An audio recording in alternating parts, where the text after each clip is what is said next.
Galates chapitre 5, verset 22. Mais le fruit de l'esprit, là je prononce le, parce que bien des fois, on peut faire des erreurs en disant les qui donne le son du pluriel plutôt que le qui donne le son du singulier.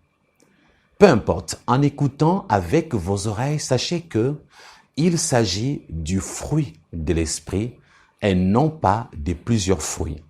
C'est un seul fruit. Et dans ce fruit, il y a 9 composants. Le premier composant est l'amour. Et ensuite, nous avons les 8 autres. La joie, la paix, la patience, la bonté, la bénignité, la fidélité, la douceur, ainsi que la tempérance.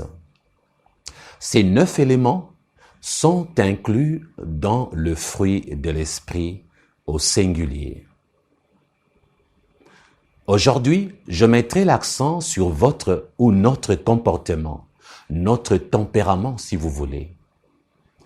Il y a eu un homme du nom d'Hippocrate qui a pris beaucoup de temps pour étudier les tempéraments ou les caractères des êtres humains. Il en avait découvert 4, quoique aujourd'hui on parle de plusieurs autres. Hippocrate a eu à étudier les 4 types des caractères fondamentaux qui sont le sanguin, les colériques, les flegmatiques ainsi que le mélancolique. J'ai déjà dit, disons, aujourd'hui on en parle, il y en a plusieurs, il y en a d'autres, mais gardez dans votre esprit les 4 types les plus connus que tout le monde connaît. Si nous revenons à la Bible nous a fait voir que c'est avec l'aide du Saint-Esprit qu'une personne peut modifier, améliorer ou changer son tempérament ou son caractère. Parce que on peut dire tempérament, on peut dire aussi caractère parce que ce sont des synonymes. C'est vrai que le psychologue peut vous apporter des solutions temporaires, mais le Saint-Esprit apporte les solutions permanentes, durables et éternelles.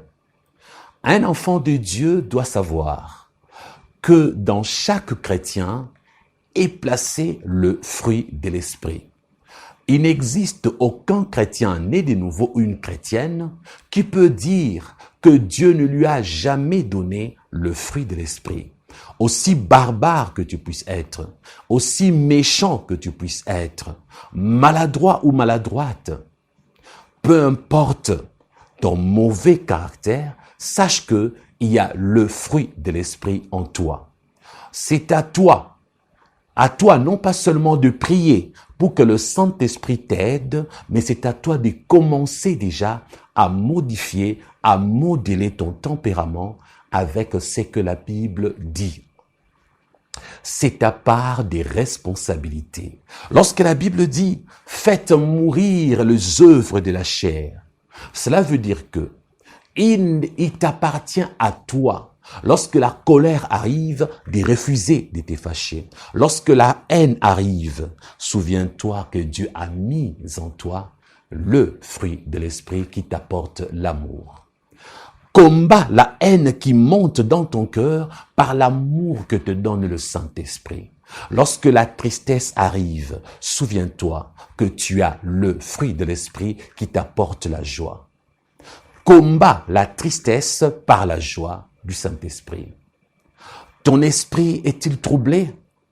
Il y a le manque de paix qui s'annonce. Quelque chose lutte dans ton âme. Certains humains essayent peut-être de t'enlever la paix. Alors saisis la paix que te donne le Saint-Esprit. Utilise la parole de Dieu pour dire ceci. Oui, ils m'ont insulté. Ils me font la guerre. Mais la Bible dit, ils nous feront la guerre, mais ils ne nous vaincront jamais. Trouve des versets bibliques qui t'apporteront la paix, les réconforts intérieurs dont tu as besoin. Plus tu lis la Bible, plus tu auras des versets qui te pousseront vers la paix du Saint-Esprit pour oublier les conflits que Satan ainsi que certains humains t'apportent. Lorsque l'impatience arrive, souviens-toi que tu as la patience que te donne le fruit de l'Esprit. À un certain moment, tu aimerais peut-être être méchant ou méchante. Souviens-toi alors que le Saint-Esprit t'apporte la bonté dans son fruit. Et que dire lorsque tu ne supportes pas le mal qu'on t'ait fait? Tu n'as peut-être pas un grand cœur. Tu es peut-être conflictuel. Alors utilise la bénignité. Dans d'autres versions, on parle de la bienveillance. Il y en a qui se sont posé la question, c'est quoi la bénignité? La bénignité, comme le mot le dit, vient de bénin. Une maladie bénigne est une maladie qui ne tue pas. C'est une petite maladie sans conséquences graves. La bénignité, c'est cette capacité que donne le Saint-Esprit à ce que tu supportes le mal que les autres te font. Tu n'auras pas tendance à aggraver la situation. La bénignité, c'est arriver à simplifier les choses simples.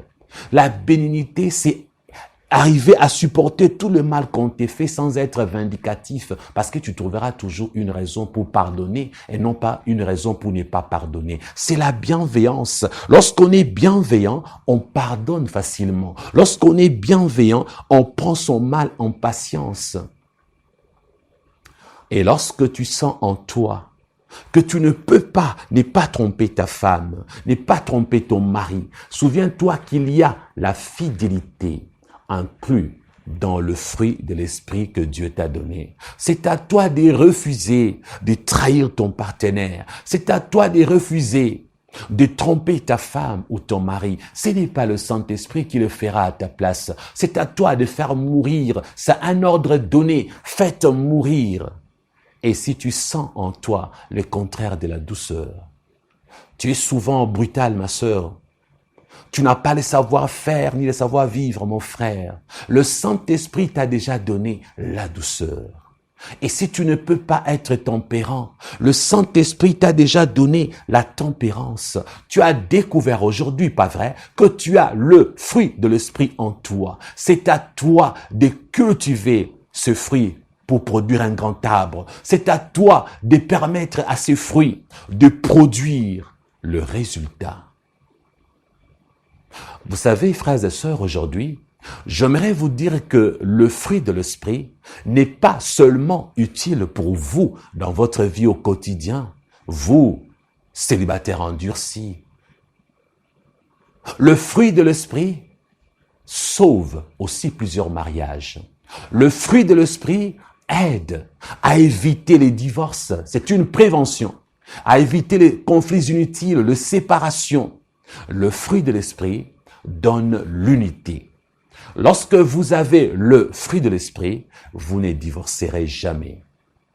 Lorsque vous avez le fruit de l'esprit, vous serez aimable et vous vivrez en communauté avec des gens compliqués et difficiles parce que vous serez toujours capable de les supporter, de les accepter et surtout d'être trop aimable. Et j'ai toujours dit ceci, comme prévention pour sauver son mariage, comme prévention pour éviter les divorces, il faut mettre l'accent sur le fruit de l'esprit. Il faut travailler énormément le fruit de l'esprit. C'est lui qui solidifie le mariage, c'est le fruit de l'esprit et vous évite les divorces. Et voilà un poème que j'ai eu à faire pour le couple. Écoutez attentivement ces poèmes. Une personne sans douceur est une monnaie sans valeur. Une personne sans patience est une musique sans cadence. Une personne sans fidélité ou sans maîtrise est une journée ensoleillée sans brise. Un homme ou une femme, bref une personne sans bienveillance ou sans compréhension, est un amour sans passion. Une personne sans amour ou sans autorité est un avenir sans percée. Si vous remarquez très bien, Dans ces poèmes, il y a 5 éléments du fruit de l'esprit. Nous avons la douceur, la patience, la fidélité, la bienveillance, ainsi que l'amour. Les 5 éléments que je viens de citer, frères et sœurs, ce sont ces éléments qui sauvent toujours une vie de couple. Ce sont ces éléments qui sauvent toujours les mariages à problème, le mariage en difficulté. Si vous exercez ces 5 éléments qui sont inclus dans le fruit de l'esprit, vous ne divorcerez jamais. Vous serez toujours très heureux ou heureuse de vivre avec votre partenaire, de rester à côté de votre femme. Laissez-moi décortiquer un tout petit peu pour vous, frères et sœurs. Pourquoi la douceur, la patience, la fidélité, la bienveillance ainsi que l'amour sont-ils très utiles pour sauver votre mariage? C'est ça la question. Voici la réponse.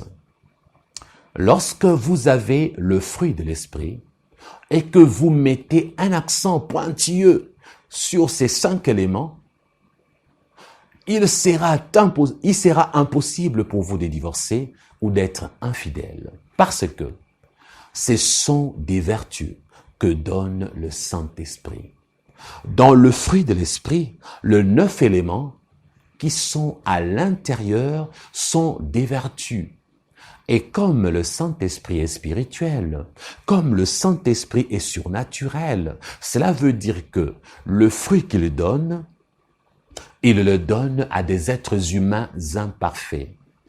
Pour que, en exerçant les composants qui sont dans le fruit de l'esprit, que des personnes naturelles deviennent surnaturelles, que des personnes non spirituelles deviennent spirituelles.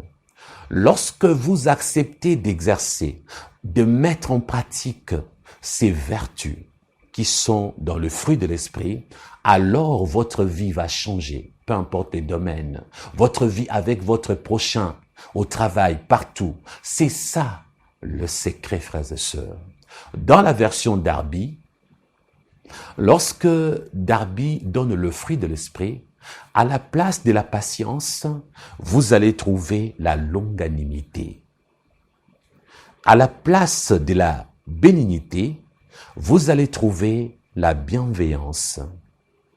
Donc, ne soyez pas surpris ou surprise si dans votre version, la patience est remplacée par la longanimité et la bénignité est remplacée par la bienveillance. Ne soyez pas surprise ni étonnés. Alors, à ce niveau, j'aimerais vous dire ceci. Je préfère la version qui parle de la longanimité. Je vais vous dire pourquoi. Donc, dans la définition, la longanimité, c'est la patience avec laquelle un être puissant et bon endure les fautes, les insultes qu'il pourrait punir. Amen. Avez-vous compris, frères et sœurs? Et dans ces mots, longanimité, vous trouvez la nature même de Dieu à l'intérieur. C'est pourquoi je préfère la version qui parle de longanimité. Il ne s'agit pas de n'importe quelle patience, frères et sœurs. J'aime la version avec longanimité lorsque on remplace la patience par longanimité. Parce que la longanimité est un mot fort, puissant, percutant. Ce n'est pas n'importe quelle sorte de patience. C'est la patience avec laquelle un être puissant et bon endure les fautes, les péchés, les insultes qu'il pourrait punir. Regardez Dieu. Il a l'autorité, le pouvoir de punir. Il est juste Dieu de justice. Il est puissant et bon. Malgré qu'il est puissant et bon, Dieu de justice, il arrive à endurer nos fautes, nos péchés, nous les humains. Il supporte. Il prend le temps de nous supporter parce que ces mêmes temps, il le prend pour nous aider à nous repentir. C'est ainsi que le Saint-Esprit, dans le fruit de l'Esprit, il part prendre une portion de la nature de Dieu, Dieu qui endure nos péchés, Dieu qui est lent à la colère alors qu'il peut punir. Dieu qui nous supporte alors qu'il a l'autorité, le pouvoir de nous punir. Il ne s'agit pas toujours, il ne choisit pas toujours de punir malgré nos fautes, tous nos péchés, tout ce que nous faisons de mal. Au lieu de punir, il supporte, il endure. Endurer veut dire souffrir. Tu souffres à l'intérieur de toi, mais tu dis, je veux faire de sorte de ne pas punir. Je laisserai encore un peu du temps. Je vais encore éduquer la personne. Je vais encore supporter, encadrer. Je vais faire de sorte que, par ma patience, que cette personne arrive à changer. Bien-aimé en Christ, la punition n'est pas toujours la solution. Il y a de ces humains-là qui pensent qu'il faut toujours punir. Et dans le mariage, messieurs, toi qui veux toujours punir ta femme en lui privant des cadeaux, je ne sais de quoi, tu n'as pas la longanimité. Tu n'es pas patient. Lorsqu'on est patient, madame, on donne à l'autre la possibilité d'avoir du temps pour changer. La patience ne signifie pas tolérer la bêtise. La patience, c'est un instrument qui permet à ton prochain, à ton épouse ou ton époux, de prendre son temps pour changer. Parce qu'on ne peut pas changer d'un coup, en un clin d'œil. Et si vous voulez sauver votre mariage, ayez de la longanimité, s'il vous plaît. Oui, messieurs et dames, toi frère, tu es chef de la famille. C'est toi le chef de votre vie de couple, messieurs. Aussi puissant que tu puisses être. Même si tu es puissant et bon, endure les fautes de ta femme. Endure les erreurs de tes enfants. Il ne faut pas toujours frapper sur les enfants comme un sauvage. Il ne faut pas toujours engueuler sa femme comme un barbare. Arrive à savoir que tu as la capacité de punir, mais par moments, mets-le dans ton vin. La punition n'est pas toujours la solution.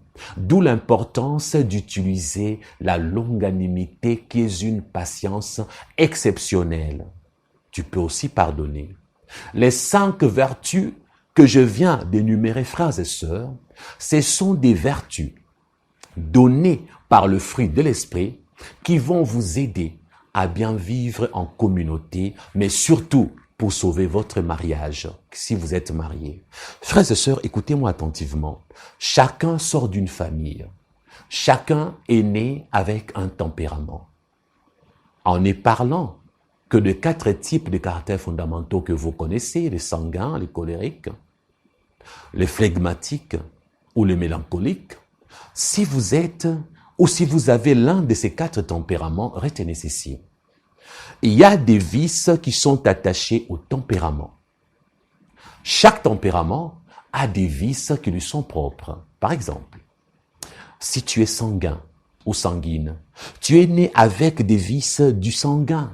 Si tu es colérique, tu as des vices qui te suivent en tant que colérique. Flegmatique, c'est pareil, ainsi que mélancolique. Le fruit de l'esprit est donné pour te permettre de modifier ton tempérament. Un chrétien ne doit pas demeurer sanguin tel qu'il est né. Tu dois devenir un sanguin spirituel, comme l'apôtre Pierre. Il fut un sanguin sans le fruit de l'esprit. Voilà pourquoi il avait toujours commis des erreurs. Mais lorsqu'il a été changé, après avoir mis en pratique le fruit de l'esprit, l'apôtre Pierre, le sanguin, était devenu sage, modélé, équilibré et leader, capable d'encadrer les autres. Les caractères d'une personne décrivent son originalité. Vous entendez, bien-aimés? Parce que les caractères est une sorte d'expression personnelle qu'on ne peut trouver nulle part ailleurs. C'est pourquoi 2 personnes du même tempérament ne peuvent se ressembler qu'à peu de choses près. Jamais de façon identique. Alors, écoutez-moi très bien. Un homme sans caractère est un homme sans personnalité. C'est pour cette raison qu'il faut travailler son tempérament, son caractère. Il faut se donner une personnalité avec l'aide du Saint-Esprit en utilisant le fruit de l'Esprit. Un homme de mauvais caractère est un homme sans originalité. Parce que ce qui est original, c'est ce qui provient de Dieu, et ce qui provient de Dieu a été donné par le Saint-Esprit. L'originalité pour le royaume des cieux consiste à vivre avec le fruit de l'Esprit. Et là, ton tempérament va changer. Tu ne seras plus le même colérique qu'on connaît depuis ton enfance. Tu ne seras plus cette personne flegmatique, fragile qu'on connaissait depuis ton enfance. Écoutez-moi encore. Certaines vertus humaines sont étroitement liées au caractère de la personne. Il y a aussi des vertus humaines. Là, nous parlons de la patience, par exemple, qui est une vertu du Saint-Esprit. Mais il y a aussi une patience qui n'est pas vertu du Saint-Esprit. Une patience naturelle. La mauvaise patience aussi existe, bien-aimé. La Bible dit, rachetez les temps, car les jours sont mauvais. Tu ne vas pas dire, moi je pêche encore, je prends tout mon temps parce que je suis patient. Je vis d'abord ma vie, je me convertirai après. Je ne suis pas pressé de me repentir ni de me convertir. J'ai encore tout mon temps. Ça, c'est la patience bêtise. Ça, c'est une patience charnelle. La patience qui est inclue dans le fruit de l'esprit, ce n'est pas une patience qui te dira, n'y rachète pas le temps, sois patient. Non. La patience du fruit de l'esprit n'est pas une patience qui va te conduire à commettre le péché, à prendre tout ton temps et à te repentir le plus longtemps possible, le plus tard possible. C'est pourquoi je vous ai dit que certaines vertus humaines sont étroitement liées au caractère de la personne. Prenons par exemple celui qui a le tempérament mélancolique. Ce sont des gens souvent patients. C'est une patience naturelle attachée à la nature de l'homme ou la femme qui est mélancolique. Mais cette patience n'est pas toujours bonne parce que les mélancoliques sont des gens qui prennent inutilement trop de temps pour faire quelque chose. Les mélancoliques, là où il faut aller à la vitesse supérieure du guépard, ils y vont à la vitesse de la tortue. Cela veut dire la lenteur. Là où il faut se presser, ils prennent tout leur temps. Parce que dans la mélancolie, il y a la lenteur, les manques de vitesse. Ce sont des gens qui réfléchissent lentement. Déjà, ce qui est mélancolique a un tempo modéré. Regardez un chant mélancolique. Les tempos d'un chant mélancolique ne peut pas être saccadé ou mouvementé. Dans la mélancolie, il y a la lenteur. On prend son temps, parfois inutilement. Et une personne de tempérament mélancolique prend souvent du temps pour réfléchir sur le mal que vous lui avez fait. Une personne mélancolique ne laisse jamais passer les détails. C'est une personne méticuleuse. Elle est là à réfléchir sur une petite phrase et à faire toute une dissertation sur quelques mots que vous avez utilisés lorsque vous lui avez parlé. Une sœur des tempéraments mélancoliques, par exemple, lorsque tu lui diras « je t'aime », elle peut écrire 14 pages avec 18 000 mots, avec ta simple courte phrase de « je t'aime ». Tu as utilisé seulement 2 mots. Elle peut en sortir 14 pages de 28 000 mots. Et malheureusement, pour ceux qui sont mélancoliques, il y a aussi la fragilité. Une personne mélancolique se blesse très facilement. Faites-lui un peu du mal, mais dans son âme, la personne va considérer ces mal comme étant la fin du monde. Les mélancoliques ont tendance à tout aggraver, surtout le mal qu'on leur fait. Les mélancoliques intensifient le mal qu'on leur fait. De la même manière, ils intensifient le mal, ils le font également pour le bien qu'on leur fait. À peine tu lui donnes 10 $. Elle a l'impression, cette personne, que tu lui as donné 1 000 $. Et une fille de basse classe, qui est mélancolique, par exemple, à qui un homme donnerait un billet de 10 $ pour coucher avec elle, elle aura l'impression qu'on lui a donné beaucoup d'argent. Alors ne soyez pas étonnés. frères et sœurs, de découvrir qu'une sœur puisse te raconter combien elle a vendu son corps pour des miettes de pain parce qu'elle pense que le peu d'argent qu'on lui donne, c'est compatible avec la valeur de son corps. La majorité des gens mélancoliques ne se connaissent pas à leur juste valeur. Les mélancoliques ont tendance à se mépriser. Ce sont des gens qui pensent qu'ils ne sont pas extraordinaires. Souvent, les mélancoliques ne savent pas se valoriser. Et malheureusement, il y a également certains talents qu'on trouve le plus souvent que chez les mélancoliques. Et si vous avez un musicien mélancolique, vous trouverez que souvent, la thématique de ces chants tournera autour de ce qui est dramatique. Un réalisateur mélancolique va souvent réaliser de films dramatiques avec des histoires qui finissent mal, une histoire triste qui assombrit votre âme. Un musicien mélancolique, lorsqu'il va chanter, ou une musicienne mélancolique, il y aura souvent des chants qui te feront pleurer. Il y a le bon côté à ça, je crois. C'est pas mal du tout. Par exemple, un adorateur ou une adoratrice mélancolique, lorsque il ou elle te fait un chant, tu vas adorer Dieu au point de te jeter même par terre. Tu vas plier tes genoux parce que dans la profondeur de sa mélancolie, la personne va te communiquer cette envie de te prosterner devant le trône majestueux de notre Dieu puissant. Les mélancoliques sont des grands adorateurs. Ça, c'est les bons côtés. Lorsqu'ils se mettent à prier pour adorer Dieu, tu vas te mettre à pleurer et à prier. Lorsque les mélancoliques chantent pour Dieu, ce sont des mélodies à te faire verser des larmes. Mais une femme mélancolique dans le mariage, fais attention à toutes les phrases que tu vas sortir de ta bouche pour elle ou contre elle. Tout sera intensifié. Un homme mélancolique, c'est un homme qui ne frappe pas sa femme.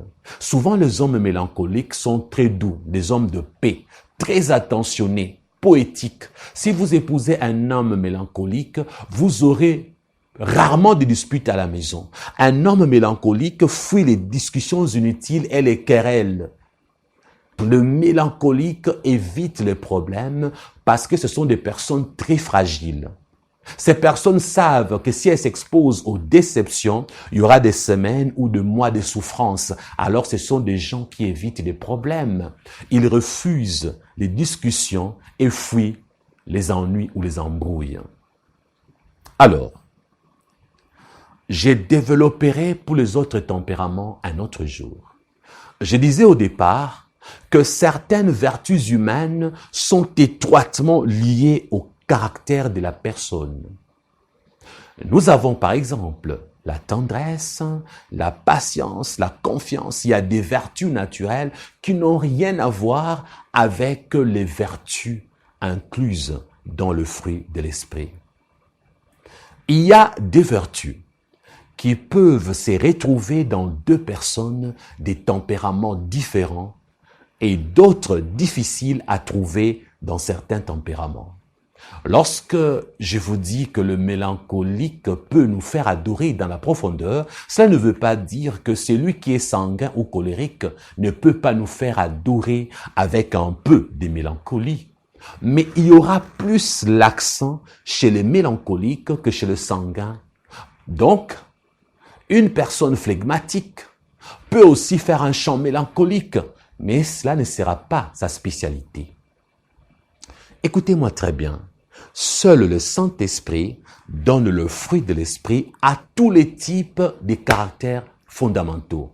Que tu sois sanguin, mélancolique, flegmatique, le Saint-Esprit te donnera toutes les vertus. Voilà pourquoi Dieu a préféré qu'il n'y ait qu'un seul fruit avec 9 composants à l'intérieur. Lorsque tu es mélancolique et que tu reçois le fruit du Saint-Esprit, tu reçois le 9 composants. Tu es colérique, tu reçois le fruit du Saint-Esprit, tu reçois également le 9 composants. Pareil pour les autres tempéraments. Mais j'aimerais quand même signaler, pour nous les humains, retenez que un mauvais caractère, appelé caractère de cochon, peut priver certaines personnes des vertus essentielles pour la vie. Je ne fais qu'insister qu'il y a d'autres vertus qui n'ont rien à voir avec le fruit de l'esprit, d'accord? Écoutez-moi encore. La possession de certaines vertus associées au mauvais caractère peut amener les vertus à se transformer en vice si la personne ne prend pas le temps d'étudier à fond son caractère en vue de l'améliorer. Avez-vous compris? Là, il s'agit de vertus naturelles. Dans une relation du mariage, par exemple, les deux parties sont appelées à mieux se connaître avant d'apprendre à bien connaître son partenaire. Tu ne peux pas dire que tu connais très bien ta femme si tu ne te connais pas mieux toi-même, mon frère. Avant d'apprendre à connaître les autres, il faut apprendre à se connaître d'abord soi-même. C'est cet exercice que négligent beaucoup de gens.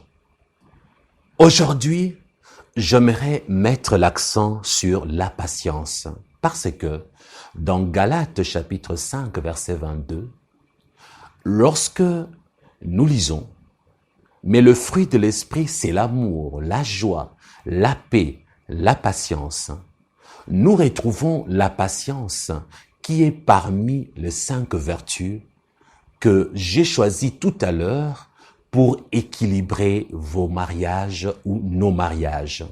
Alors, laissez-moi mettre un peu l'accent sur la patience comme étant la vertu donnée par le Saint-Esprit lorsqu'on a le fruit de l'Esprit. Qu'est-ce que j'ai eu à dire tout à l'heure? Je vous ai dit qu'un homme ou une femme sans patience est une musique sans cadence.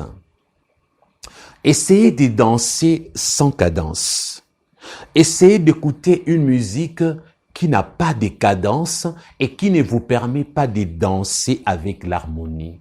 Vous comprenez la suite, pas vrai? Et j'aime ce que la Bible fait.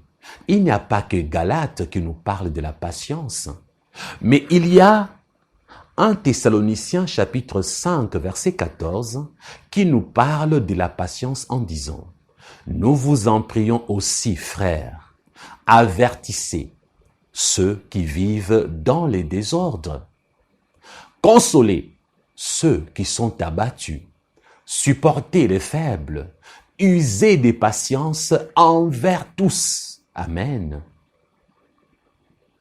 Même 1 Thessaloniciens 5,14 nous demande d'user de la patience envers tous. Vous voyez, frères et sœurs, si vous manquez de la patience, vous serez une musique sans cadence. Parce que même dans la musique, lorsqu'on danse, il y a des temps où on fait de break. Même dans la musique, il y a des changements de fréquence. Il y a de break. Il y a de pauses dans le tempo. Voilà pourquoi j'appelle l'homme patient l'homme musique. La femme patiente, je l'appelle la femme musique. Alors que tout le monde aime la musique, pas vrai? Qui peut prétendre qu'il n'a jamais aimé la musique? Personne. La musique adoucit les mœurs, comme on dit, et tout le monde aime la musique. Comme tout le monde aime la musique, un homme patient ainsi qu'une femme patiente ne peuvent être qu'aimés, ma sœur, mon frère. Lorsque tu as la vertu de la patience, tu seras énormément aimé par tes frères, par tes sœurs, par tout le monde. Et dans le mariage, tu seras tellement aimé et choyé parce que personne ne peut détester la musique. Tu donnes de la cadence à votre vie de couple. Tu donnes les tempos. Sans toi, il n'y a pas de tempo dans votre vie de couple. Il n'y a pas de musique. Et lorsque le tempo pose problème, la mélodie posera également problème. Qu'on parle des cadences, des mélodies ou des tempos, on montre que la musique a besoin de ces éléments. La vie consiste à la vivre avec patience pour soi-même ainsi que pour les autres. Voilà pourquoi la Bible nous recommande d'user des patiences envers tout le monde sans exception. Vous voyez, frères et sœurs, heureusement que c'est la parole de Dieu qui les dit. Vous savez, ce qui me chagrine est que il existe même des serviteurs de Dieu qui manquent de patience à l'égard de leurs épouses. Dans quelque domaine que ce soit. Ils passent leur temps à discuter avec leurs épouses pour des broutilles. Un homme de Dieu doit être doué de patience comme le recommande la Bible. D'ailleurs, dans 2 Timothée chapitre 2 verset 24, nous lisons ceci. Or, il ne faut pas qu'un serviteur du Seigneur ait des querelles. Il doit au contraire avoir de la condescendance pour tous, être propre à enseigner et doué de patience. Vous voyez? Un serviteur de Dieu doit être patient.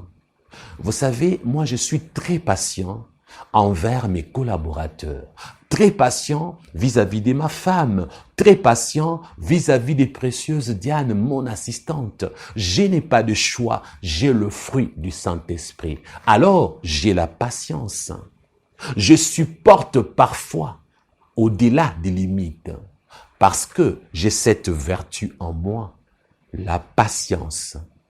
Puisque je vous ai dit qu'un homme patient est un homme musique, une femme patiente est une femme musique, puisqu'il y a de la cadence. Alors, j'aimerais que vous sachiez une chose. Un homme patient est un homme tendre. Il est adoucissant. Il dorlote et entraîne à la méditation. Lorsque tu as un homme patient, ma sœur, il sera adoucissant. Il va te dorloter pour t'entraîner à la méditation.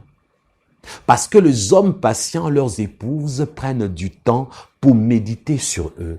La femme là, dans son coin, en train de sourire. Oh Dieu, merci. Tu m'as donné une fleur d'homme. Tu m'as donné un ange comme mari, doux. Parce qu'on ne peut pas être patient sans être doux. Vous comprenez à présent? Donc, parce que même la douceur est dans le fruit du Saint-Esprit. Or, il y a 9 composants, 9 vertus dans le fruit du Saint-Esprit. Comme on est patient, on est aussi doux également. Et tout ce qui est doux entraîne à la méditation. Voilà pourquoi lorsqu'on veut méditer, on met de la musique douce. On ne peut pas dire que je suis en train de méditer avec une musique rapide, avec une musique saccadée. Jamais. On met de la musique douce qui adoucit, qui attendrit lorsqu'on veut méditer. Pas vrai? Et une femme qui a un homme doux, ainsi qu'un homme patient, elle est constamment dans la méditation. Or, dans la méditation, il y a l'admiration. Messieurs, vous serez toujours admirés par votre femme lorsque vous êtes patient et doux. Où qu'elle aille, quoi qu'elle fasse, elle sera remplie de vous, messieurs. Ne dit-on pas, comme je vous ai dit au début, que la musique adoucit les mœurs? Eh oui! Un homme patient est appelé l'homme musique par moi. Cet homme crée en sa femme la vertu de l'écoute. Vous voyez? Tu ne diras pas, ma femme n'écoute jamais, rien que par ta patience, rien que par ta douceur. Une vertu va se créer automatiquement à l'intérieur de ta femme. La dite vertu sera créée par toi. Messieurs douceur, tu es contagieux. Messieurs patients, eh oui. Donc, bien de fois, ce sont vos manques de vertus, messieurs et dames, qui communiquent les matoi mangongi chez vos partenaires, qui communiquent la tétutesse chez vos partenaires dans le mariage. Lorsqu'on a un époux patient, un homme doux, oh, on va aimer l'écouter lorsqu'il parle avec autorité. Parce que, frères et sœurs, imaginez, dans la patience et dans la douceur, il y a la tendresse. Et tout ce qui est doux est sujet à la méditation. Alors, un homme doux et patient crée en sa femme la vertu de l'écoute. Alors la femme aimera l'écouter parce qu'elle sait qu'en l'écoutant, elle reçoit le bonheur qui ne manque jamais dans le mariage. Amen. Un homme patient sait attendre. Il sait attendre. Il sait accorder aux autres le temps de s'amender. Il ne s'emporte pas pour un petit rien.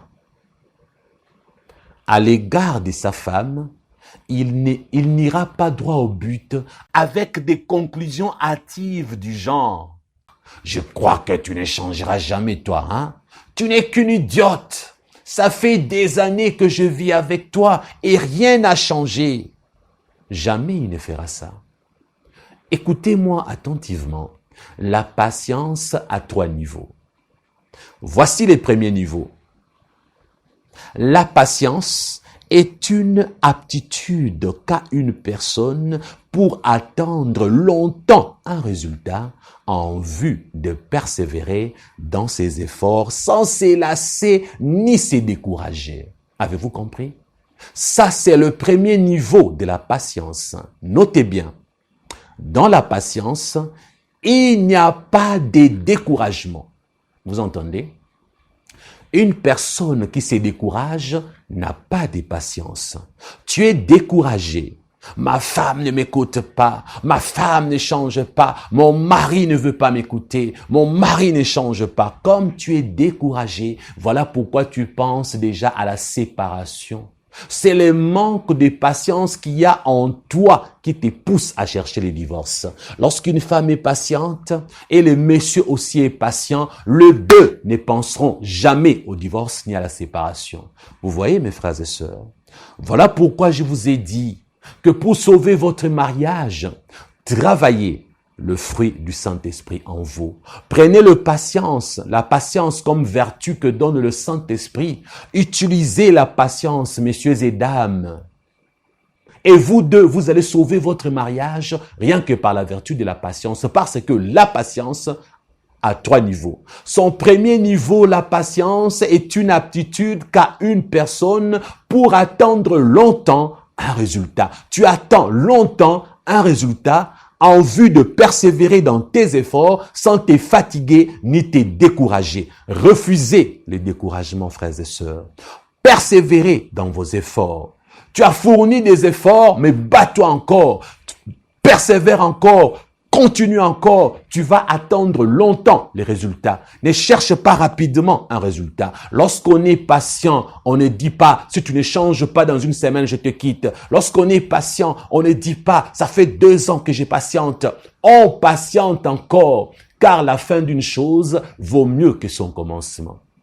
Certaines personnes ont besoin de beaucoup plus de temps pour changer. Ça dépend des tempéraments. Tu vas dire, non, la femme de mon ami à l'université a changé en 2 semaines. Son mari me l'a dit. Oh non, tu sais, moi j'ai des amis qui ont changé en 3 jours. Comparaison n'est pas raison. Là où quelqu'un a mis 1 jour pour changer, une autre personne peut mettre 5 ans. Dieu nous appelle à patienter. D'ailleurs, heureusement que j'ai lu pour vous le verset qui a dit « Envers tous, usez de la patience. » Envers tous, cela signifie sans exception. Une personne qui se décourage n'a pas de patience.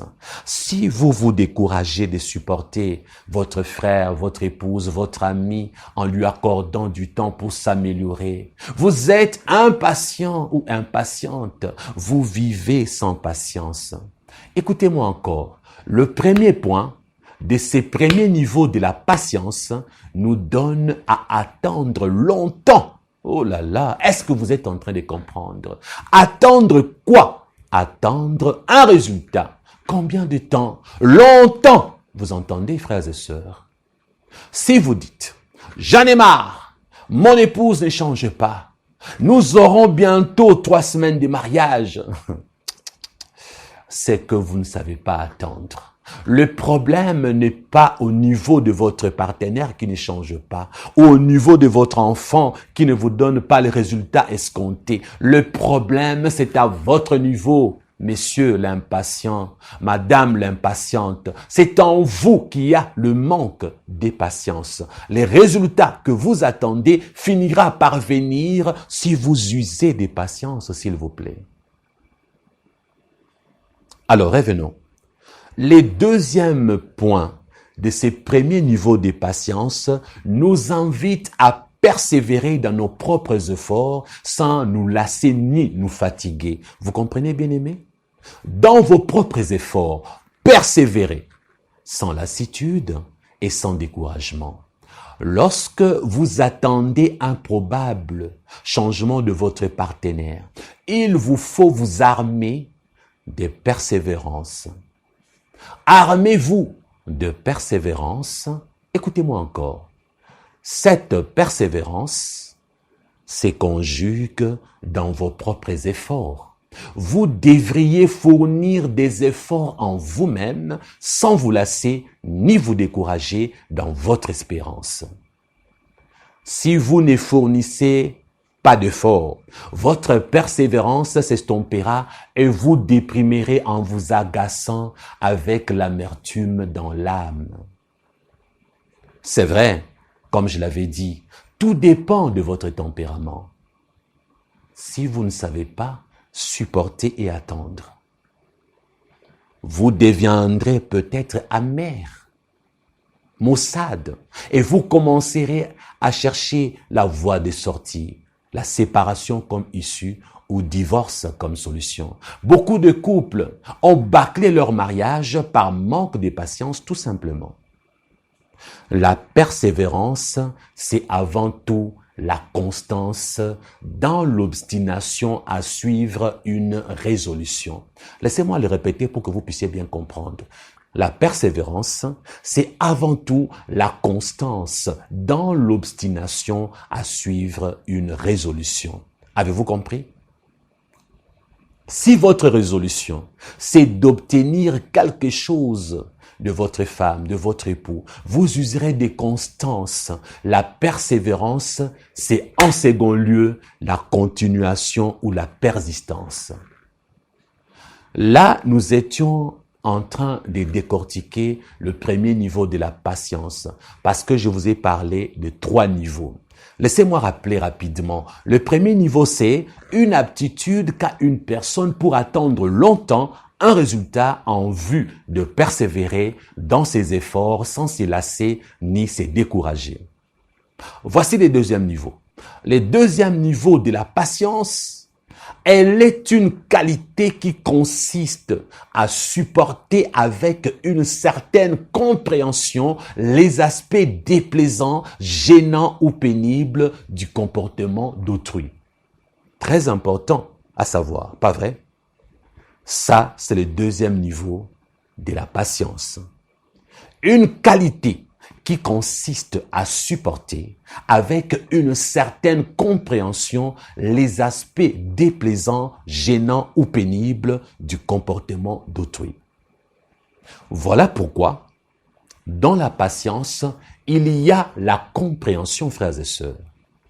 On ne peut pas être patient si on ne sait pas comprendre les autres. L'homme patient est rempli de compréhension. La femme patiente est remplie de compréhension. Un manque de patience est aussi un manque de compréhension. Messieurs, comprenez-vous votre femme? Madame, comprenez-vous votre époux? Avez-vous de la compréhension à son égard? Ou bien, vous passez votre temps à lui en vouloir à cause de tout ce que vous lui reprochez. Moi, je ne passe pas mon temps à reprocher beaucoup de choses à mes collaborateurs ni à ma femme. Qu'est-ce que je fais? Je suis tolérant. Je suis compréhensif. Qu'est-ce que je fais? Si la personne ne veut pas changer, je lui donne tout son temps, même 1000 ans. Ma femme peut le témoigner. Il y a des choses que je lui reproche jusqu'aujourd'hui. J'aurais bien voulu qu'elle soit toujours dans mon ministère à mes côtés pour servir Dieu avec moi. Même vous, vous le savez, Elle est rare dans mon ministère. Vous la voyez sporadiquement, de temps en temps, pas vrai? Ce n'est pas parce que moi je ne veux pas d'elle à mes côtés, c'est elle-même. Je ne suis pas d'accord avec elle, mais je lui ai dit, prends ton temps chérie, jusqu'à ce que toi-même tu comprendras que ton mari a besoin de toi à ses côtés. 1, parce que tu es une très bonne chrétienne. 2, parce que tu as un appel pour servir Dieu. 3, parce que je t'aime beaucoup. 4, parce que tu as des talents. 5, parce que tu es utile. Bref, il y a tellement de raisons. Mais je suis toujours patient, j'attends. Qu'elle prenne son temps. C'est ça la patience. On a la compréhension. On comprend l'autre dans ses défauts ainsi que dans ses qualités. Précieuse Diane, c'est une grande servante de Dieu. Mais je lui reproche également certaines choses. Mais qu'est-ce que je fais? Je suis compréhensif. J'attends jusqu'à ce qu'elle comprenne ce que j'attends d'elle. C'est ça, utiliser la patience comme vertu du Saint-Esprit. En plus, j'aimerais vous dire une chose. Vous le mariez. Même si votre partenaire a tort, il faut prendre le temps de comprendre votre partenaire. Quelqu'un dans son tort mérite d'être compris. Il ne faut pas seulement comprendre quelqu'un lorsque la personne fait du bien. Même la personne qui a tort a besoin d'être comprise dans son erreur, dans sa faute. Il faut témoigner à cette personne de la compréhension, s'il vous plaît.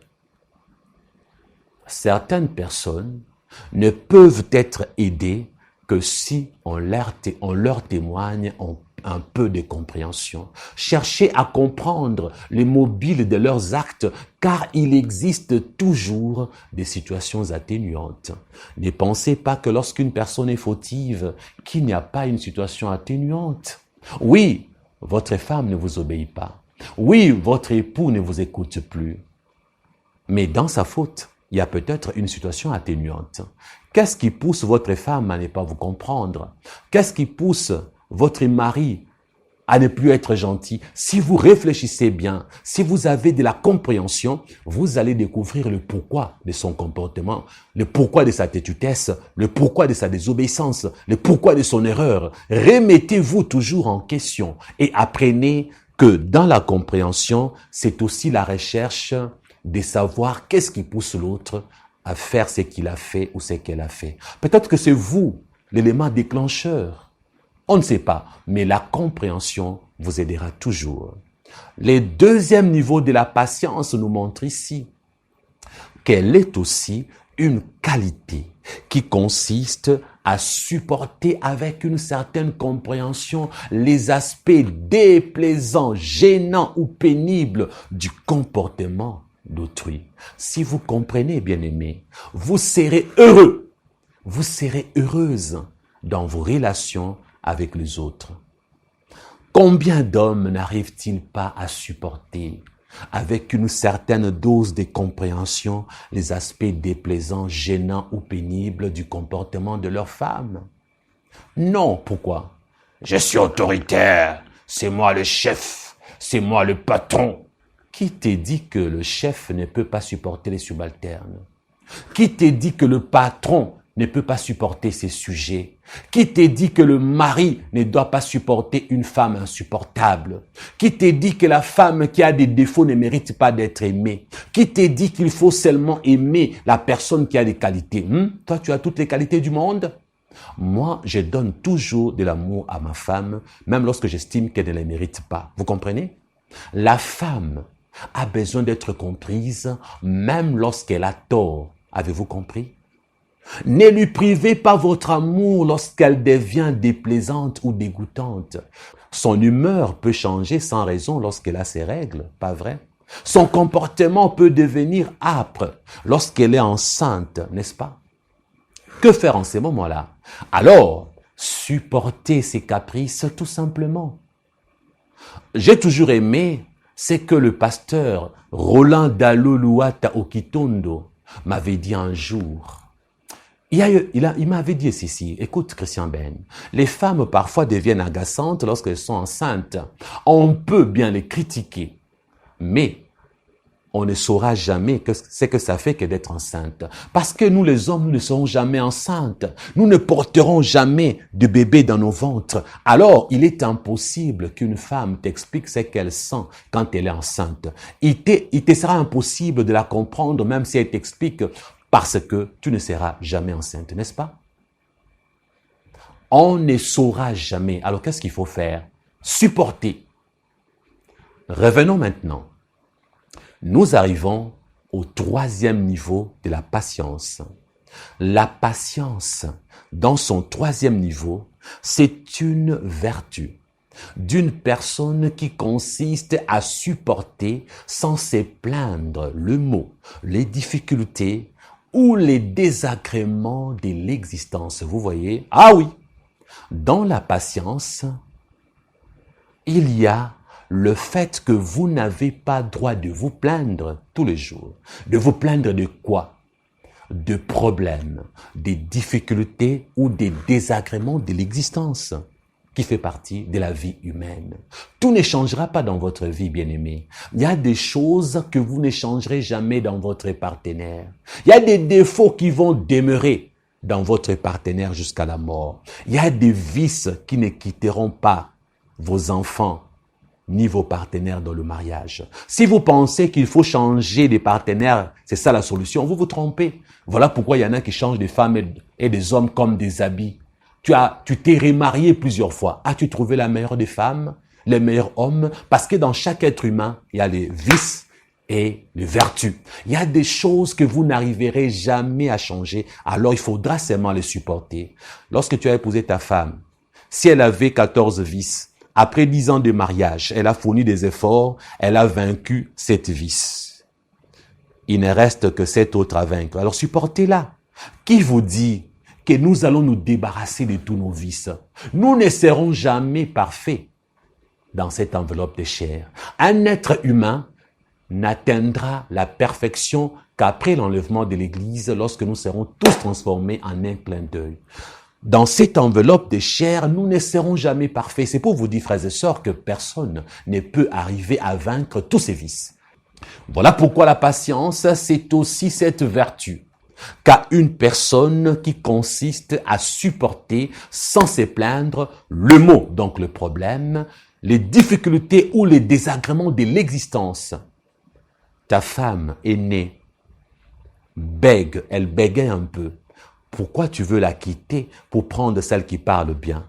Ta femme est née stérile. Pourquoi tu veux l'abandonner pour épouser celle qui est pondeuse des bébés? Ta femme est née avec un teint sombre comme moi. Pourquoi veux-tu qu'elle puisse se décaper la peau, se blanchir la peau? Ton mari est né chétif. Tu l'as accepté ainsi. Pourquoi tu commences à regarder les hommes élancés comme nous autres? La patience, dans son troisième niveau, c'est une vertu d'une personne qui consiste à supporter sans se plaindre le mot, les difficultés ou les désagréments de l'existence qu'on n'a pas choisi. Voilà pourquoi il y a cet adage qui dit « La patience vient à bout des plus grandes douleurs ». Alors, notez bien, dans la patience, il y a la tolérance d'existence, de l'existence. Il peut arriver que vous soyez tombé sur une femme qui est stérile. Supportez-la, messieurs, jusqu'à sa mort. Il vous faudra associer tous les ingrédients de la patience pour l'accepter tel qu'il est ou tel qu'elle est, tout en sachant que sa condition fait partie des désagréments de l'existence. Vous comprenez? Puis-je répéter? Si vous avez épousé une femme qui ne conçoit pas, un homme qui est par exemple stérile ou je ne sais quoi d'autre. Bref, un homme ou une femme qui a des choses impossibles à changer. Il vous faudra associer tous les ingrédients de la patience pour accepter cette personne telle qu'elle est, tout en sachant que sa condition fait partie des désagréments de l'existence. Eh oui, parce qu'il y en a qui naissent stériles, d'autres qui naissent avec certains problèmes difficiles à changer, des défauts, des malformations. Vous n'allez pas fustiger la personne. Vous devez de l'aimer en l'acceptant telle qu'elle est. Elle n'a pas choisi d'être ainsi, pas vrai? Alors vous les infidèles qui fêtent des enfants en dehors de votre foyer. Vous êtes à condamner et Dieu vous jugera. La patience n'engendre pas forcément les résultats. Il y en a qui se trompent, qui pensent que, puisque je patiente, je finirai par obtenir. On vous a menti. Qui vous avait dit que dans la patience, il y a forcément les résultats? Celui-là, c'est un fiefé menteur. Il y a des patiences qui n'aboutissent à aucun résultat à la manière des hommes. Comprenez-moi bien. Les résultats, c'est selon que le désire notre Dieu et non pas vous. Si vous avez attendu un enfant durant des décennies et que vous n'avez rien obtenu, cela ne signifie pas que votre patience a été vaine, avez-vous compris?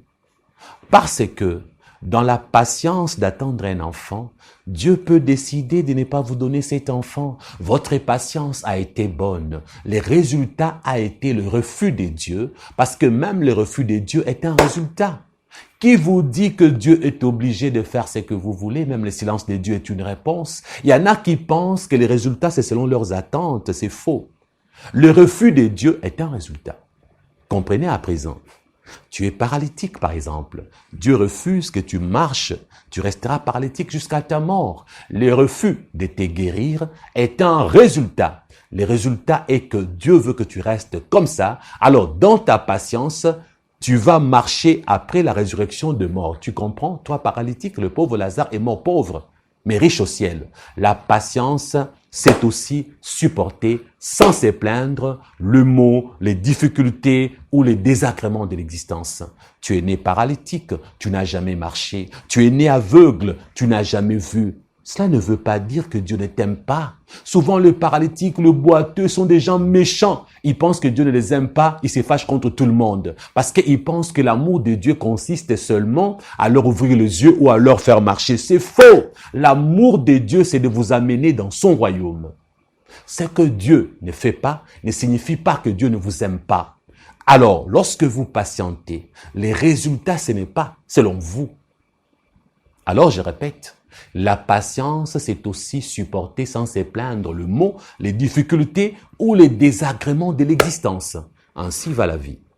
Ici, bas sur terre, on n'obtiendra jamais tout, même en usant des patiences, ne l'oubliez jamais. C'est pour cette raison que la patience, dans son troisième niveau, nous convie à supporter sans se plaindre le mot, les difficultés ou les désagréments de l'existence. Vous voyez? Jusqu'aujourd'hui, j'ai eu des guérisons miraculeuses dans ma chair. Certaines maladies incurables ont disparu. Mais j'ai remarqué que mon nez continue à me déranger. De temps en temps, je fais comme ça.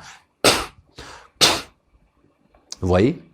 Sinusite. Alors, qu'est-ce que j'ai fait? J'ai accepté de vivre avec, même si Dieu ne me guérit pas. Messieurs et dames, il y a des choses que vous n'échangerez jamais dans votre partenaire, même en usant de patience. Dans le mariage, il y a des choses qui ne changeront jamais. Il y a des vices qui vont demeurer jusqu'à la fin de votre vie de couple, jusqu'à la mort. Mais votre patience vous aidera à accepter votre partenaire. Vous allez la supporter ou le supporter sans vous plaindre.